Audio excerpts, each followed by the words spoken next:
പിന്നെ ചെറുപ്പക്കാരോട് പറയാനുള്ളൊരു റിക്വസ്റ്റ് എന്താണെന്ന് വെച്ച് കഴിഞ്ഞാൽ, നിങ്ങൾ വീട്ടിൽ നിന്ന് ഇറങ്ങുന്ന സമയത്ത് ഫാദർ ചിലപ്പം ജോലിക്ക് പോയിരിക്കും, അല്ലെങ്കിൽ അമ്മയായിരിക്കും ജോലിക്ക് പോകുന്നത്. അപ്പോൾ നിങ്ങൾ അച്ഛൻ, അമ്മ, ഉപ്പ, ഉമ്മ ഇവരോട് എപ്പോഴും സമയം സംസാരിക്കാൻ കണ്ടെത്തണം.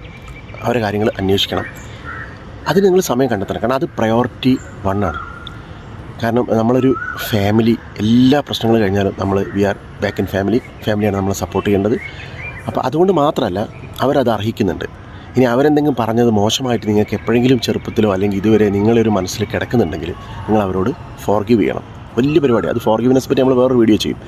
അതായത് അമ്മ, അച്ഛന് അവരോട് നിങ്ങൾ ദിവസവും, ഇപ്പം അച്ഛൻ ജോലിക്ക് പോകുകയാണെങ്കിൽ, ചിലപ്പോൾ ചെറിയ എന്തെങ്കിലും ജോലിക്ക് പോകുന്നതാണെങ്കിൽ പോലും അവരോട് സംസാരിക്കുക, അവരോട് ചോദിക്കുക, അവർക്കൊരു ഇമ്പോർട്ടൻസ് കൊടുക്കുക, അവർ ജോലിക്കൊരു വില കൊടുക്കുക. അപ്പം നമ്മൾ വലിയ സംഭവം റോക്കറ്റ് സയൻസ് ഒക്കെ ആയിരിക്കും പഠിക്കുന്നത്, പക്ഷേ അവരാണല്ലോ നമ്മളെങ്ങനെ ആക്കിയത്, അല്ലെങ്കിൽ നമുക്ക് പ്രചോദനം ചെയ്തത്.